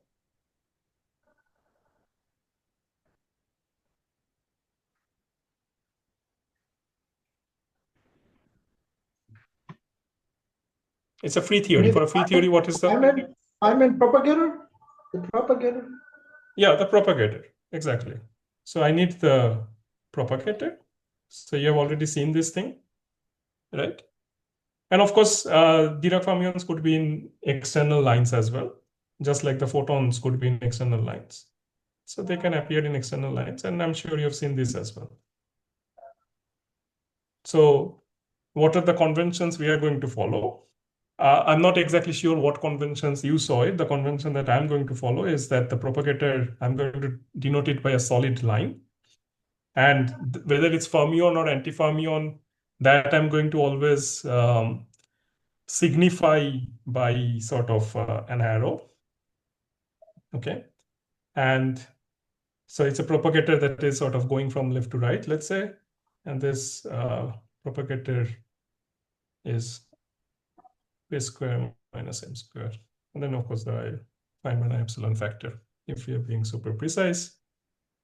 So that's the propagator that we are going to use for the Dirac fermions. And then I have the external lines. The external lines, for the fermions, there are several kinds. So it helps to, I know you have seen all of this already, but it helps to see them once more, or at least write them down in the convention that I'm going to follow.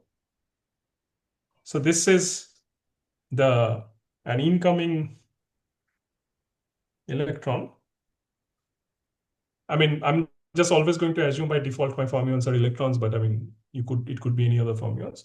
And this is the one that is usually called the USP. Then you have the outgoing electron. This will be U bar SP. So this is outgoing electron. But then, of course, I can also have the antiparticle of electron, the positron. So I can have the outgoing positron, which is V bar SP. So this is outgoing positron. And then I can have the incoming positron, which gets the factor external line VSP. This is the in positron. Okay, and then this external factors, U bar, V bar, this all satisfies the Dirac equations, right? Just to remind you that P slash minus M USP is 0, which is also U bar SP P slash minus M acting from the right. And then similarly for the positron, P slash plus M VSP is 0, which is same as Vs bar P slash plus M acting from the right. Okay, so this is everything about the kinematics of the Dirac fermions. This is everything that we can write down about the Dirac fermions if it's just free Dirac fermions, right? So there is no interaction whatsoever. You have some propagator, you have some external fermion lines. That's it. Similarly for the photons, the photon lines, right? It's the same thing about the photons. We need the propagator, which we derived yesterday.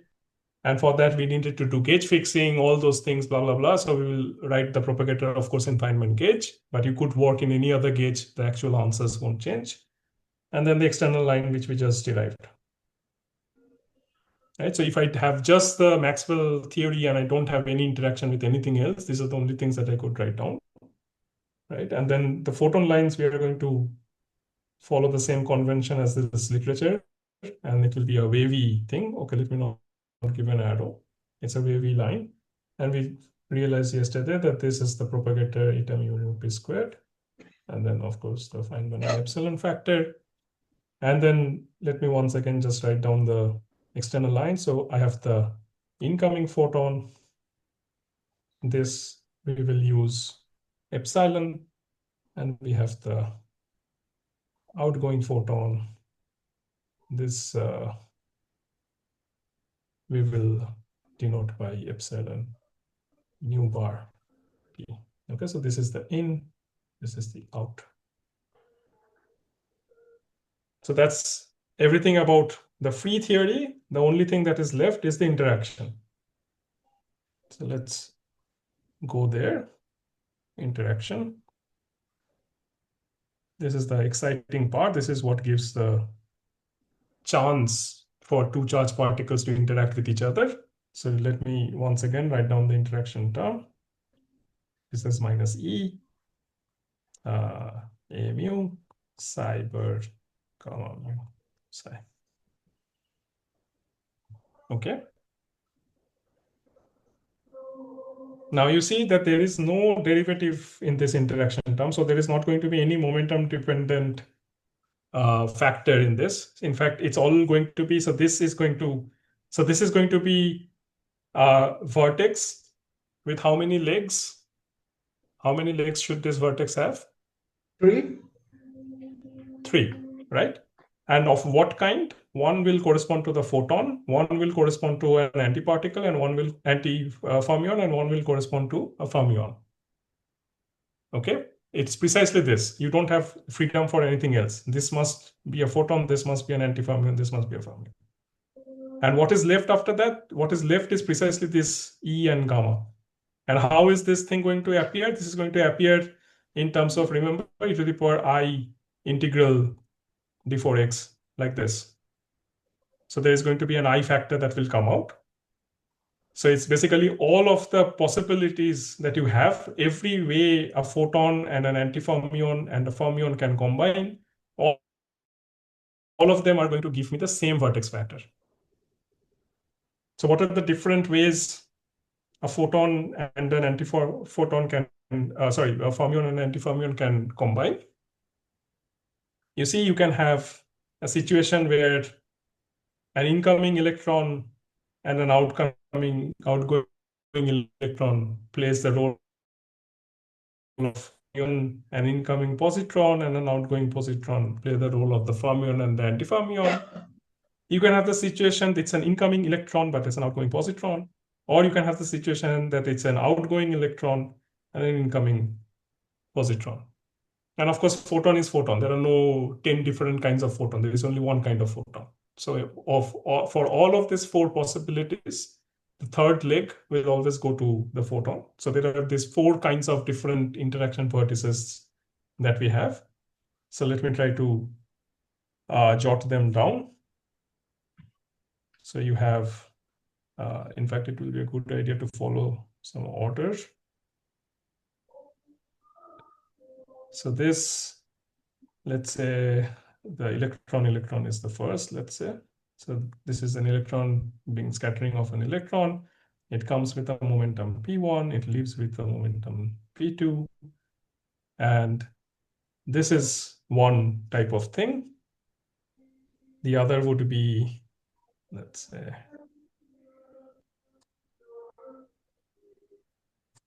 a positron comes and scatters off.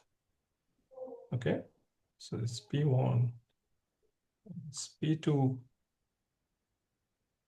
Then the other possibility is this.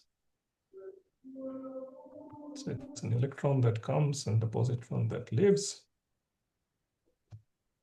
So this is P1, this is P2. And then I would like to draw them in one line. So let me just remove this a bit.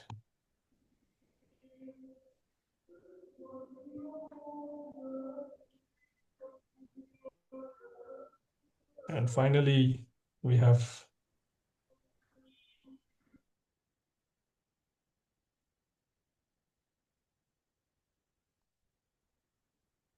positron on, this is P1, this is P2. And the curly line is always the photon. And the point is that for all of these processes, of course, you will, given a particular scattering, you might have to consider one or some of these processes, not all of them together. So all of these processes, in terms of Feynman rules, they have the same mathematical vortex factor, which is just minus IE gamma mu. Okay. And you have to remember that this gamma mu is going to do 2 things. So it has it's a matrix, and it also has this Lorentz indices. So the mu part is always going to contract with a photon. This photon could be in propagator, or it could be an external line. So if it's a propagator, then it will contract with one of the indices of the eta mu nu by p square. If it's the external line, it will contract with one of the polarizations. On the other hand, this is also a matrix, right, in the Dirac-Spinner space, right? So it will always sit between, so this gamma will always sit between some fermion bar and then some fermion here. So depending upon which process you are looking at, this could be, it could be an outgoing electron or outgoing positron and blah, blah, blah. This could be an incoming electron, this could be incoming positron, blah, blah, blah. Okay, and then of course, if you have theories where you have more than one kinds of electric charges, you have electrons, you have muons, you have tau leptons, and so on and so forth, you have even more possibilities. But the idea is that even for all of those cases, mathematically, the vortex factor is very simple. But this is simplification. Once again, it happens for fermionic QED. So this is the fact that all of these vertex factors is just the same, has to do with the fact that in the interaction term, there was no derivative term. It was just polynomials in the fields. So as a counter example to this simplicity, maybe let me just quickly go up. And also, yeah, here.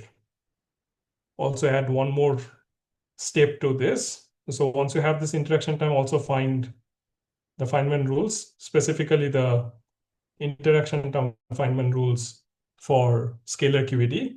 And you will see here that not all diagrams will have exactly the same Feynman factor, because there will be some derivative acting coming in the interaction term, and therefore there will be some momentum dependent factor. So it's a good idea to try and see these things.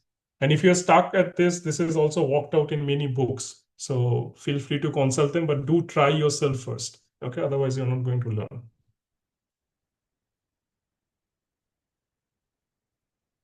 Yeah, I should mention this thing. This is all done in Lawrence plus Feynman gauge.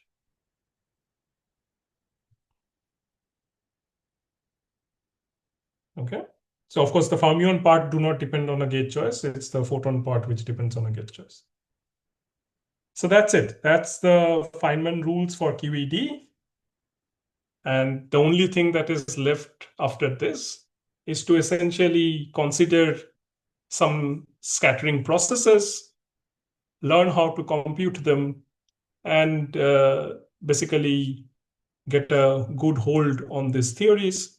So the final lecture, at least my final lecture, we will focus on computing the scattering processes. So there is going to be, I'll try to do at least a couple, but there's one that we will see in full details at tree level, and then a couple of more. And then if we have time, I will like to point out other couple of nice things that one can say about this gauge theories, which we didn't get quite time to cover. But I mean, anyway, those things are better covered after discussing maybe one scattering computations. So if there are any questions for today's lecture, please go ahead and ask.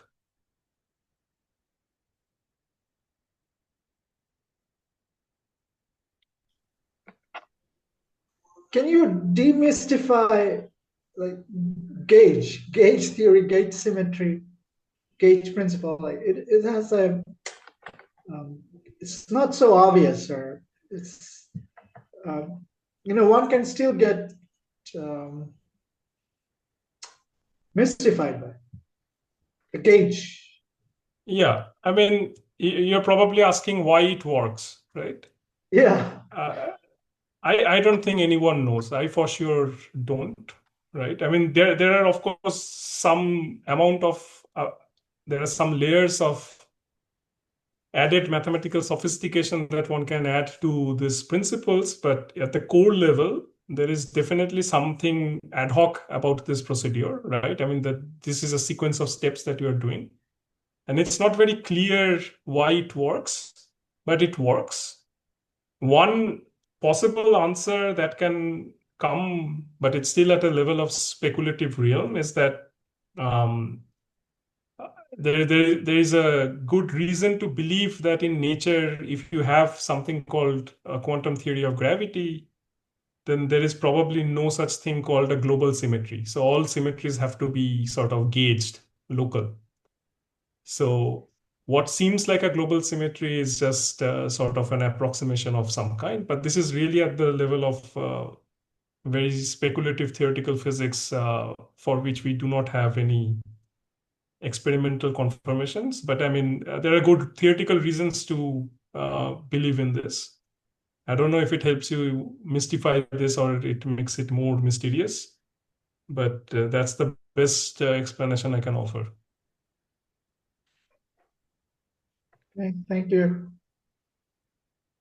No worries.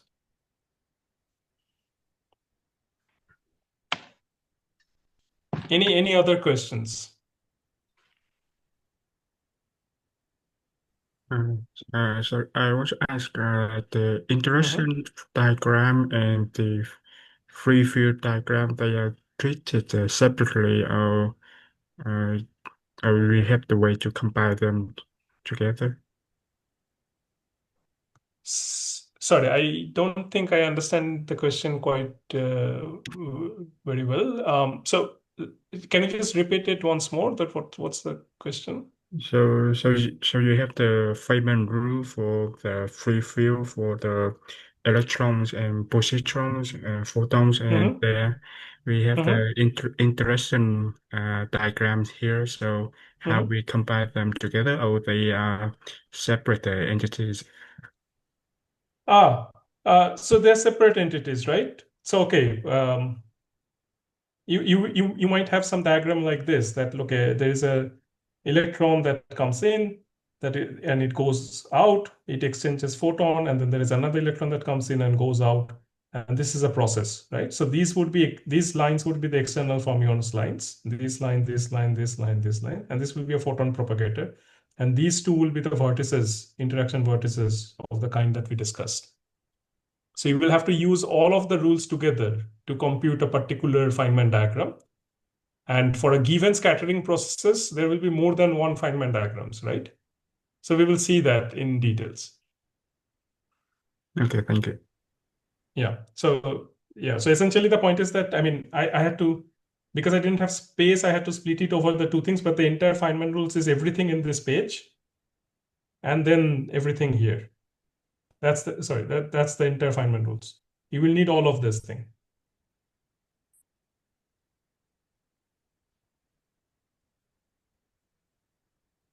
Okay, so there's something in the comment. Could you please guide us to the steps to master this and also provide your lectures? I mean, I guess, let me see if I understand this correctly. I hope that my lectures are giving you guidance through the steps to master this. If you need more guidance, I mean, yeah, I understand these are very difficult things technically and as well as conceptually. The idea would be, the best thing would be to read multiple sources, read many books, many lecture notes, and try to work these things out. Try to work this out in as much details as you can. In fact, best thing is to not assume anything and explicitly work everything out to begin with. And as for my lectures, I think you mean the notes. Yeah, for sure. I mean, I will try to clean up and just like I did for the first lecture, I will combine yesterday's and today's together and just for sure upload it. And I also promise I will give there are some problems that I already gave in between, but I will also give you a couple of more problems so that you get more practice with this whole thing. I'll try to upload them. So maybe not tomorrow, but for sure by Monday evening. Monday this time you should have my handwritten notes and as well as some more problems. Yeah, no worries. Okay, there's another comment. I think it's basically the consequence of philosophy of a physical law being invariant under certain transformation. Yeah, I mean, that's just simply calling gauge transformation by a different name. I personally don't think that giving a different name to something helps explain it. It might help in us talking about it, but it's definitely, in my mind, it doesn't explain. But I mean, maybe if it helps Mamoon, I'll let him decide that. I appreciate it. Yeah. Okay. So any other questions about today's lecture? I know it's been a 2-hour lecture and my mind is going blank, but still, you started off with the BRST symmetry, and then we went up to the gauge principle. Can you connect the two, please? There is not much to connect. So I know BRST is to find physical states in the Hilbert space. Yeah, I got that. So it's the same thing. So the gauge fixing procedure and the whole path integral discussion that we did yesterday, the entire subtlety was with the kinetic term of the Maxwell theory. So it's just F mu nu, F mu nu. All the other terms, they do not have this problem. So even so you can ask yourself that, okay, let's say, let me go back to the QED action. Where is it? Yeah, this is it. So this is the action, right? You might say that, okay, now I want to do path integral of this. Do I need to do something more? Do I need to do something that is different from yesterday? The answer is no, because this thing doesn't have any of the problems that we discussed. This thing, this together, it doesn't have any of the problem. The only problem was in this. So whatever you did to solve the problems of this is the only thing that you need to do to solve the problem of this entire thing. There's nothing new you need to do. So to solve the problem of this, you need to do, maybe I should write this once. So you need to add the L gauge fixing, which for us was the Lorentz gauge condition term. And then you will need to add the L ghost. And it will still be true that the ghost term, okay, my iPad is misbehaving. Sorry about that. It will still be true that this ghost term will completely decouple for Maxwell theories at least. Okay. So you don't need to do anything anymore, and you will still get a BRST symmetry. The BRST symmetry will not be exactly the one that I wrote you, because that was a BRST symmetry between this and this, right? Because now there is an A sitting here as well. So you will have to take care of that as well. But there is a version of the BRST symmetry that there's a bigger BRST symmetry that will work with all of this. So LQED plus L gauge fixing L ghost. The general philosophy is that whenever you do this Faddeev-Popov type quantization of a gauge theory, you always end up with a final action which has this BRST symmetry. And that helps us in sort of giving a different avenue of quantization. That is not something that I discussed, but I mean, in this whole discussion was to sort of tell you that ghosts are useful. They help us in pinpointing, deriving this symmetry, which is the BRST symmetry, and corresponding to that, there is a charge, which has a very nice property that it helps us in identifying that which state in the Hilbert space is a physical state and which state is not a physical state. And that discussion is universal for any gauge theory. So it also holds true for QED, which is also a gauge theory. And how does that relate to the gauge principle that we're talking about? How does it? Transitioning from the fact that the BRST symmetry in this case also applies to this LQED, and we have this BRST symmetry, and we have physical states in the Hilbert space. And how does that connect to the gauge principle procedure that we followed? We talked about for the remainder of this. Okay, there is a way of doing that. So there is a completely equivalent way of doing these gauge principles. But I mean, starting from this BRST action, and I mean, trying to construct the BRST action directly, that has a name which is called BRST quantization, which is very much related. So BRST quantization. That is very closely related to what we discussed, but it's not exactly the same. But this is definitely beyond the scope of anyone who is seeing QFT for the first time. This is not something that you will even see in most QFT courses. Even in advanced ones. Even in advanced ones, yeah. Okay, all right, thanks. But I mean, it's just because it doesn't offer you any practical advantages over Faddeev-Popov. So it's like doing this thing. There are very specific cases where this is more useful, and you will see them if you go into certain branches of theoretical physics. But otherwise, you can happily not know that. But yes, there is an analog of that as well, that you can try to construct BRST action, and there is an analog of the gauge principle for that as well. Okay, thank you. Yeah.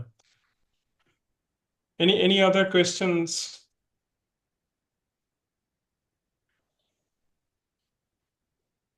Just one logistical question. Do you expect to give us assignments anytime soon? Yeah, that's what I said to answer to one of the comments, that I'll try to put it by Monday. By Monday. The day okay. after, yeah, day after tomorrow. Yeah. And due date expected?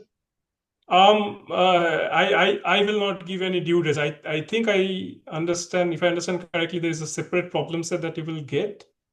That you will have to ask this is not your problem set. This is just your assignment. This is not your problem set. I don't know if I'm supposed to give my separate problem set. So maybe, yeah. Arpit sir gave us 2 problem sets. He gave us, those are all his. Arpit sir. Shabai, are you there? Can you clarify this point? Yes, there will be one problem set. Problem set 3 will be probably set by Nafiz Bhai, Nafiz Ishtiyaq. And then you'll make one as well based on your lectures. Okay, And so that will be 4, right? 4, yes. Yeah. and Okay. madam, Okay. when do you expect the PS3 to be posted? We'll announce that once we set the problem set online. So we'll let all of you guys know the deadline. All right. Okay. Thanks. Because I have final exams and other engagements. So if we can have them sooner, we can plan accordingly. Yeah, I understand, but I mean, there is a certain chronology that we have to follow. So I am sure all of us are trying our best. So Yeah, please, deadlines you can follow the chronology, but you can give us the presets, so we can, if it's possible. I know. yeah, sure. Everybody's busy.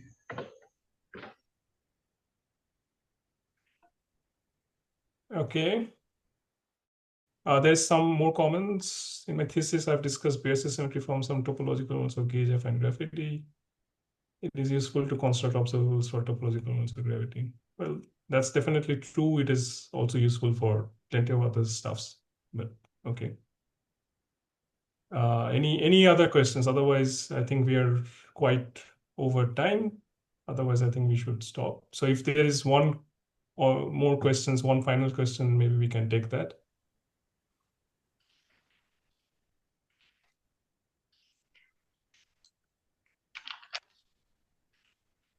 I guess Okay, I I will guess stop the not. recording, if that's okay. Yeah.